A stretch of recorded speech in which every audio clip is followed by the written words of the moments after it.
Hello दोस्तों, नमस्कार। Welcome back to Pat's Tech Pathshala. Last class में हम लोगों ने देखा है स्टेट मॉडल।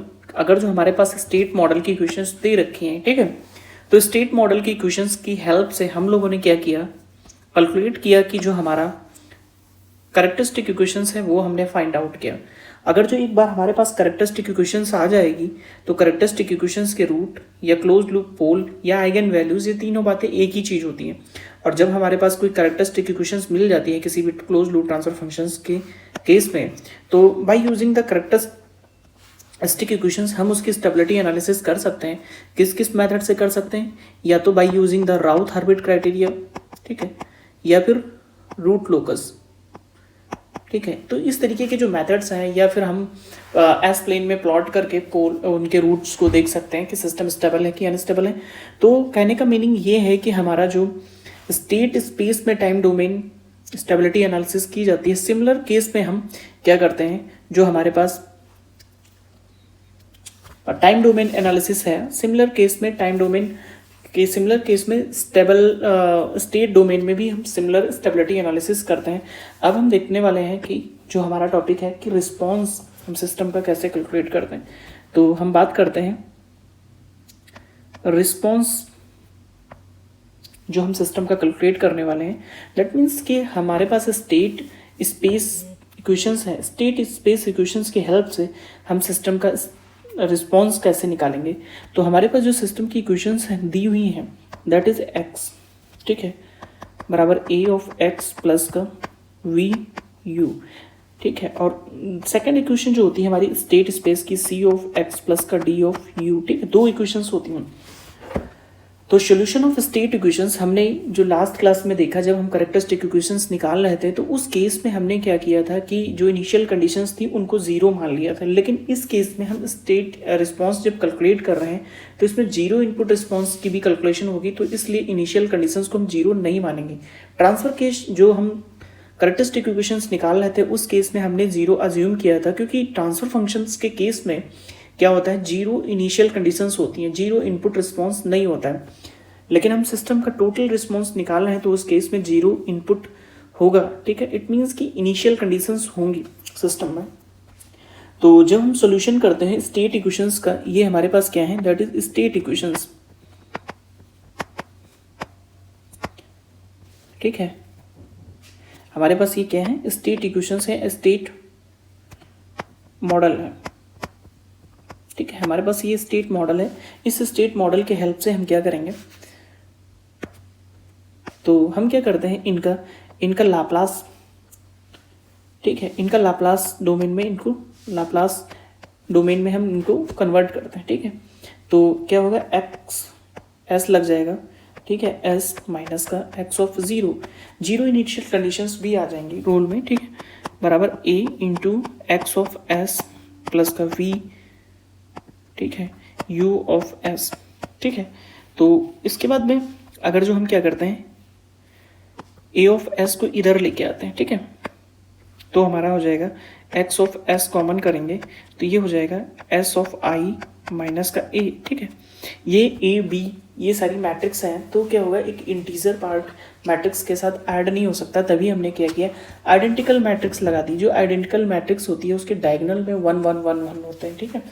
तो इसके बाद क्या होगा, हमारे पास राइट साइड में क्या बचेगा, एक्स ऑफ जीरो आ जाएगा, इधर लेफ्ट साइड से हम उसको इधर ट्रांसफर करेंगे, वी यू ऑफ एस हो जाएगा, ठीक है। तो अब क्या करेंगे, इसको एक्स ऑफ एस की वैल्यू हम कैलकुलेट करेंगे, तो ये वैल्यू हो जाएगी हमारी, तो एस आई माइनस ए का इनवर्स इनटू क्या हो जाएगा, एक्स ऑफ जीरो, ठीक है, प्लस का एस आई माइनस ए का इनवर्स मल्टीप्लिकेशन में with V U of S हो जाएगा, ठीक है। इतनी बात हमें क्लियर हो गई। तो अब क्या करेंगे, इसका इनवर्स लाप्लास ले लेंगे हम। तो इनवर्स लाप्लास लेने से हमारा क्या होगा, ये एक्स ऑफ टी हो जाएगा, ठीक है।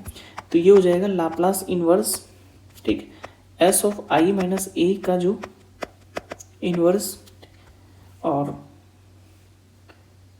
इनटू एक्स ऑफ जीरो हो जाएगा, ठीक है, और प्लस का Laplace inverse s I minus A का इनवर्स ठीक है, into B U of S हो जाएगा। ठीक है, तो कुछ इस तरीके से हमारी ये वैल्यूज आ जाएंगी। ठीक है, तो अगर जो हम अज्यूम करते हैं कि हमारे पास जो एस आई माइनस ए का इन्वर्स दे रखा है, ठीक है, तो ये क्या हो जाएगी, एस कॉमन करते हैं इसमें, तो एस ब्रैकेट के अंदर बचेगा ए माइनस ए बाई एस का इन्वर्स हो जाएगा। ठीक है, तो इसकी वैल्यू हो जाएगी एस इन्वर्स। ठीक है, ब्रैकेट के अंदर जो हम इसको ओपन करेंगे, s I A upon s plus का A square upon s square plus and so on, इस तरीके से वैल्यू आगे चली जाएगी। फिर क्या होगा, एस से जब हम मल्टीप्लाई करेंगे तो ये वैल्यू हो जाएगी बराबर आई अपान एस प्लस का ए अपान एस स्क्वायर प्लस का ए स्क्वायर बटे एस क्यूब। ठीक है, ठीक है, कुछ इस तरीके से हमारी वैल्यू एंड सो ऑन चलती रहेगी।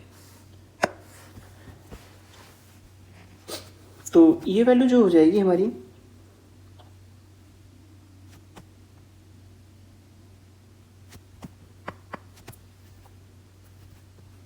इसको अगर जो हम यहाँ पर लाप्लास इन्वर्स ले लेते हैं, ठीक है, तो ये हो जाएगी आई। ठीक है, ये वैल्यू किसके इक्विवेलेंट है, A S I minus A का, सॉरी माइनस ए। ठीक है, इसके इक्विवेलेंट ये वाली वैल्यूज आ गई हमारी। ठीक है, ठीक है, ये वैल्यू इसके इक्विवेलेंट आए, लेकिन हमें क्या है, क्वेश्चन में लाप्लास इन्वर्स फाइंड आउट करना है। तो इसका हम क्या करेंगे, लाप्लास इन्वर्स लेंगे, तो आई अपान एस का होता है, ठीक है, 1 हो जाएगा, 1 अपान एस का होगा टी आएगा, ठीक है, 1 अपान एस क्यूब का टी स्क्वायर बाई फैक्टोरियल 2 आएगा। इस तरीके से हमारी वैल्यूज आएंगी जो हम आगे लिखते हैं। तो अगर जो हम क्या करते हैं, इसका Laplace inverse, that is Laplace inverse of s I minus A का इन्वर्स है, तो इसको हम कैलकुलेट करते हैं, तो ये हो जाएगा आई प्लस का ए ऑफ टी प्लस का ए स्क्वायर बटे टी स्क्वायर बटे फैक्टोरियल 2, ठीक, प्लस एंड सो ऑन। इस वैल्यू को अगर जो हम देखते हैं तो ये वैल्यू क्या हो जाएगी, ई टू द पावर 80, ठीक है। तो अगर जो इसको हम अज्यूम करते हैं इक्विवेलेंट टू, या फिर मान लेते हैं ये वैल्यू जो है हमारी फाई ऑफ टी है, ठीक है, तो अब हम देखते हैं जो हमारा एक्स ऑफ टी है, ठीक है, एक्स ऑफ टी क्या बनेगा। हमने देखा जो हमारे पास यहाँ से हम लोग स्टार्ट किए हुए थे एक्स ऑफ टी, हमने ये वाली वैल्यू कैलकुलेट कर ली, फाई ऑफ टी हो गई। दोनों जगह हम यहाँ पर फाई ऑफ टी पुटअप करेंगे, तो जो हमारा एक्स ऑफ टी है equal to phi of T, ठीक है, इंटू एक्स ऑफ 0 प्लस का फाई ऑफ टी, ठीक है, ये कन्वोल्यूशन हो जाएगा यहाँ पे वी यू ऑफ टी, ठीक है। दो सिग्नल जो होंगे उनका क्या होगा, एस डोमेन में मल्टीप्लिकेशन में है, तो टाइम डोमेन में कन्वोल्यूशन हो जाएगी। कन्वोल्यूशन थ्योरम का हमने यहाँ पर यूज किया है। कन्वोल्यूशन थ्योरम से जब हम सिग्नल सिस्टम देखेंगे तो डिटेल में देखेंगे, अभी हम सिंपली देखते हैं कि यहाँ पर कन्वोल्यूट हो जाएंगे दोनों चीज़। अब इस कन्वोल्यूशन को अगर जो हम सिंप्लीफाई करते हैं तो ये हमारा हो जाएगा एक्स ऑफ टी बराबर phi of T into x of 0, ठीक है, प्लस का ये 0 टू टी फाई ऑफ के, एक अनदर वेरिएबल हम लेंगे, ठीक है, into V U of T minus K, ठीक है, इंटू डी ऑफ के, ठीक है। हमने कन्वोल्यूशन थ्योरम का कन्वोल्यूशन लगा दिया दोनों में, ठीक है। तो हमारा एक्स ऑफ टी जो है, ठीक है, उसकी वैल्यू कुछ ये हो जाएगी, ठीक,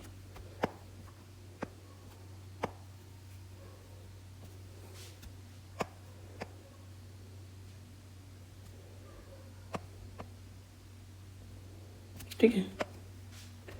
तो हमारे पास ये वैल्यू हो जाएगी, इसको हमें याद रखना है, ठीक है।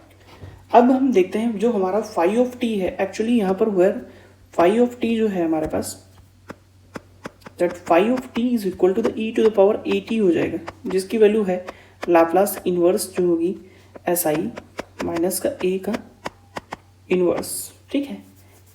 इसको बोल देते हैं हम स्टेट ट्रांसमिशन मैट्रिक्स। इसको जो बोलते हैं स्टेट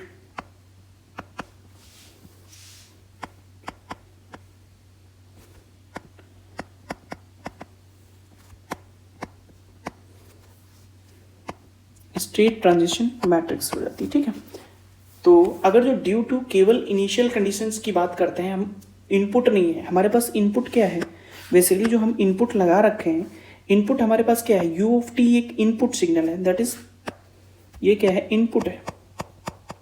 अगर जो इनपुट ना हो, simply zero input response calculate करना हो, तो जो एक्स ऑफ टी होगा हमारा बराबर five of T into x of zero होगा। इनपुट हमने जीरो किया है, तो इनिशियल कंडीशंस की वजह से जो हमारी आएगा जीरो इनपुट रिस्पॉन्स, मतलब हमारा इनपुट नहीं है और जीरो इनपुट रिस्पॉन्स हमें मिल गया। ठीक है, तो जीरो इनपुट रिस्पॉन्स हो गया due to initial conditions, due to initial conditions. हमारी जो इनिशियल कंडीशंस थी उसकी वजह से जीरो इनपुट रिस्पॉन्स हमें मिला हुआ है। अब हम एक बार फिर से रिकॉल करते हैं, हमने क्या किया, हमारे पास स्टेट मॉडल था, हमने स्टेट मॉडल की इक्वेशंस थी, उनमें क्या किया, लाप्लास ट्रांसफॉर्म लगा दिया, एलटी, इसको एलटी कर देते हैं, लाप्लास ट्रांसफॉर्म लगा दिया, तो दैट इज टाइम डोमेन को हमने एस डोमेन में कन्वर्ट कर दिया। तो एस डोमेन में कन्वर्ट किया तो जो डेरिवेटिव ऑफ एक्स था उसकी वैल्यू ये हो जाएगी। ठीक है, उसके बाद में हमने इसमें एस डोमेन लगाया, उसको सॉल्व किया, जब लाप्लास इन्वर्स अगेन लिया, यहाँ पे अगेन लाप्लास इन्वर्स लिया तो कुछ इस तरीके से वैल्यू बनी। हमने इसको सॉल्व किया, इसको सॉल्व करने पे हमारी ये वैल्यू बनी, इसको हमने ए टी अज्यूम किया। ठीक है, फाइव टी माना, फाइव टी से हमने सॉल्व कर दिया, तो एक्स ऑफ टी जो होगा, अगर जो हमारा इनपुट है zero, that U T zero है, यू टी जीरो है, तो ये पोर्शन पूरा जीरो हो जाएगा, सिंपली ये पोर्शन बचेगा, तो ये जीरो इनपुट रिस्पॉन्स हो जाएगा। ठीक है, तो अगर जो हमें zero input response find out करना है तो x of zero find out करेंगे और five of T find out करेंगे, दोनों को मल्टीप्लाई कर देंगे, जो एक्स ऑफ टी आएगा दैट इज क्या होगा, हमारा जीरो इनपुट रिस्पॉन्स हो जाएगा। ठीक है, तो अब हम लिखते हैं स्टेट ट्रांजिशन मेथड, जो हमने एक स्टेट ट्रांजिशन मैट्रिक्स की बात की थी वो है क्या, state transition matrix is the solution of homogeneous state equations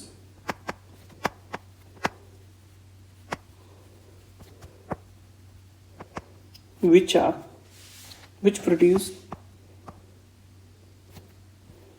zero input response along with initial condition।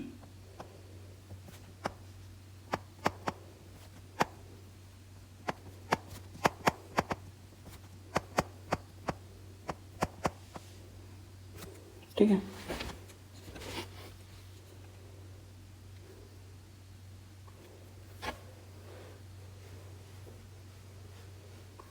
तो अगर जो हमें x ऑफ जीरो निकालना है, ठीक है, तो इसकी वैल्यू हो जाएगी five of zero into x of zero. ठीक है, इफ फाइव ऑफ जीरो एक मैट्रिक्स होगी,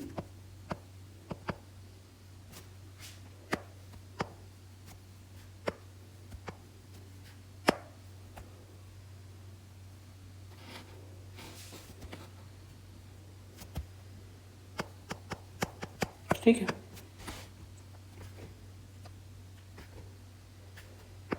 तो अब हम देखते हैं जो हमारा रिस्पॉन्स है, response analysis using state model is same as time response analysis. Response analysis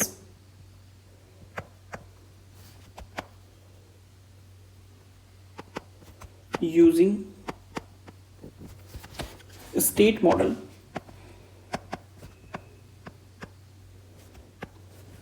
is same as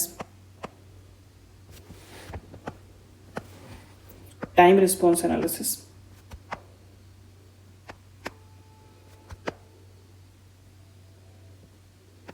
ठीक है, same as time response analysis. दो चीज़ें और हैं, डेफिनेशन देख लेते हैं हम कंट्रोलेबिलिटी की और ऑब्जर्वेबिलिटी की। ठीक है, उसके बाद हमारा कंट्रोल सिस्टम ऑलमोस्ट खत्म हो जाएगा। जो हम न्यूमेरिकल्स हैं वो वन बाय वन सॉल्व करते रहेंगे, हर टॉपिक के शॉर्ट नोट्स प्रिपेयर करेंगे, और न्यूमेरिकल्स हम जितने भी न्यूमेरिकल्स हैं सारे न्यूमेरिकल्स इसी चैनल पे सॉल्व करेंगे। नेक्स्ट सीरीज हम स्टार्ट करेंगे, साथ ही साथ हमारा डिजिटल चलता रहेगा और क्वेश्चंस भी लगाते रहेंगे साथ ही साथ। तो नेक्स्ट हम टॉपिक देखते हैं कंट्रोलेबिलिटी और ऑब्जर्वेबिलिटी की डेफिनेशन। अभी तक कई बार हमारा कंट्रोलेबल आया, ऑब्जर्वेबल आया, तो अब हम देखते हैं कि एक्चुअल है क्या कंट्रोलेबिलिटी।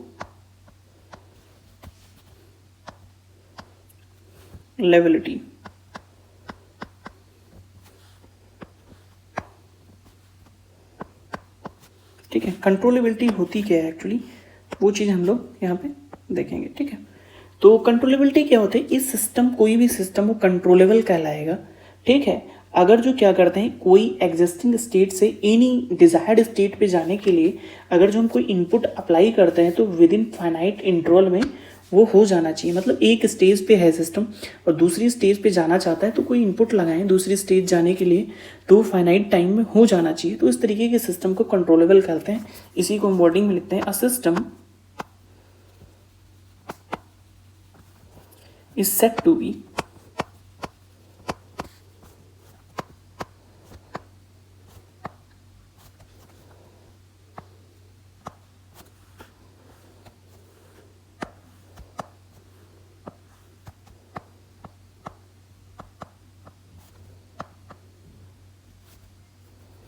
कंट्रोलेबल और state controllable.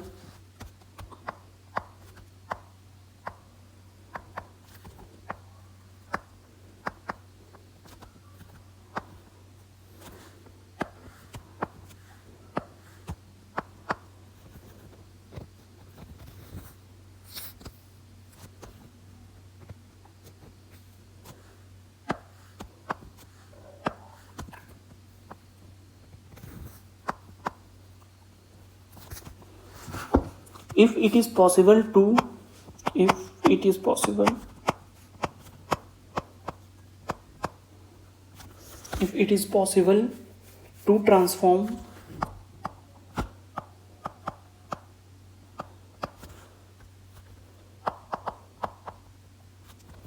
existing state of system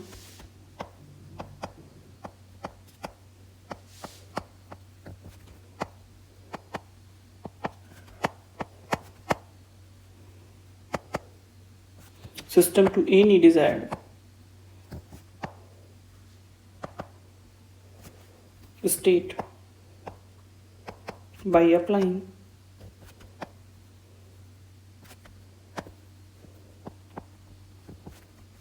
input with a finite interval of time. ठीक है, तो ये कंट्रोलेबिलिटी की डेफिनेशन हो गई। मतलब क्या है कि बेसिकली हमारा सिस्टम किसी भी स्टेट में है और दूसरी स्टेट में जाना चाहता है, तो उसमें इनपुट अगर जो अप्लाई करते हैं तो फाइनाइट इंटरवल ऑफ टाइम में वो सिस्टम चेंज हो जाना चाहिए। तो ऑब्जर्वेबिलिटी की डेफिनेशन देखते हैं।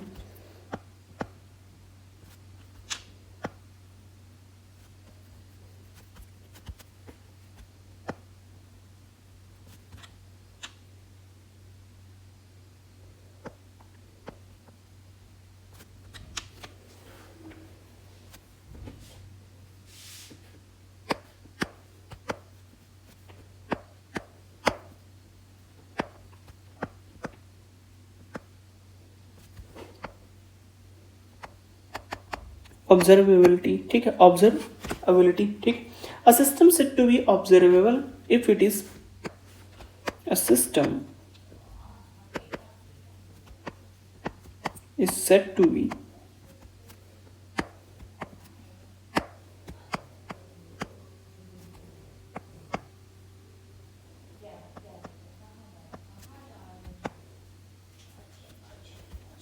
if it is possible to observe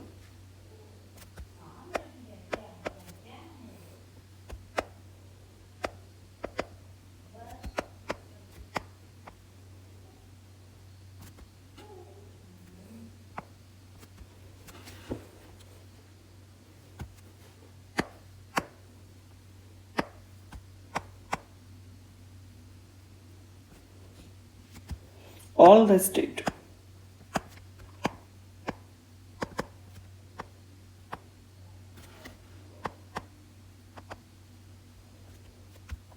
by measuring the output within the finite interval of time. The finite interval of time. ठीक ठीक। तो हमने देखा यहाँ पर कि हमारा जो कंट्रोलेबिलिटी है और ऑब्जर्वेबिलिटी है उनकी डेफिनेशंस क्या होती हैं।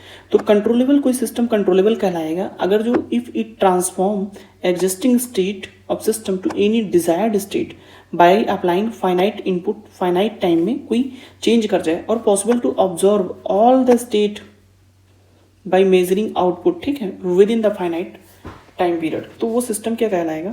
ऑब्जर्वेबल कहलाएगा। एक हमारे पास कलमन टेस्ट है, वो कलमन टेस्ट देख लेते हैं, उसके आधार पर फिर हमारा कंट्रोलेबिलिटी और ऑब्जर्वेबिलिटी का तो है कल टेस्ट। ये कैसे करते हैं हम लोग, देखते हैं।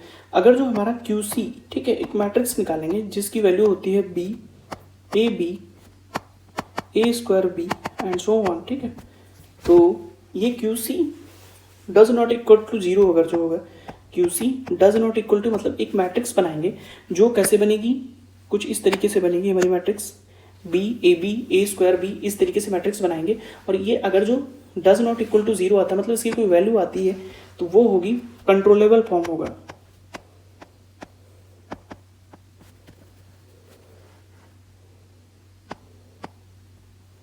वो कंट्रोलेबल फॉर्म होगा, ठीक। तो अगर जो फिर Q0 हम कैलकुलेट करते हैं, कंट्रोलेबिलिटी की बात हो गई। अब क्या करते हैं हम लोग, एक Q0 की वैल्यू निकालते हैं, ठीक है। तो उसकी मैट्रिक्स कैसे निकालेंगे, सी ए स्क्वायर, कुछ इस तरीके से। और अगर जो Q0 does not equal to 0 है तो सिस्टम हमारा ऑब्जर्वेबल होगा, ठीक है। और अगर जो 0 है तो अनऑब्जर्वेबल होगा। और जो रैंक होगी सिस्टम की, अगर जो ये बराबर 0 है तो सिस्टम अनकंट्रोलेबल होगा, कंट्रोलेबल, ठीक है, कंट्रोलेबल होगा, ठीक है। और जो रैंक होगा या स्टेट होगा वो क्या होगा, रैंक, सिस्टम की रैंक क्या होगी, that is n minus R, ठीक है। n क्या है, ऑर्डर है, r क्या है, रैंक है। n इज ऑर्डर, r क्या है, रैंक ऑफ मैट्रिक्स, ठीक है।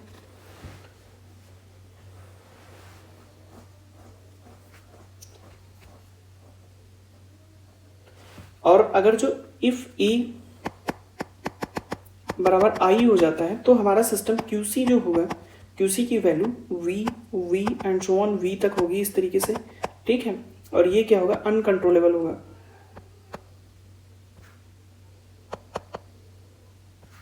सिमिलरली जो Q0 होगा वो भी C हो जाएगा, ये अनकंट्रोलेबल होगा, अनऑब्जर्वेबल।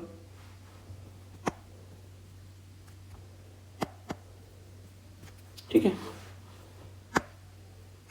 तो इसी के साथ हमारा जो कंट्रोल सिस्टम है वो ख़त्म हो जाता है, ठीक है। और हम लोग मिलते हैं, ठीक है, नेक्स्ट क्लास में।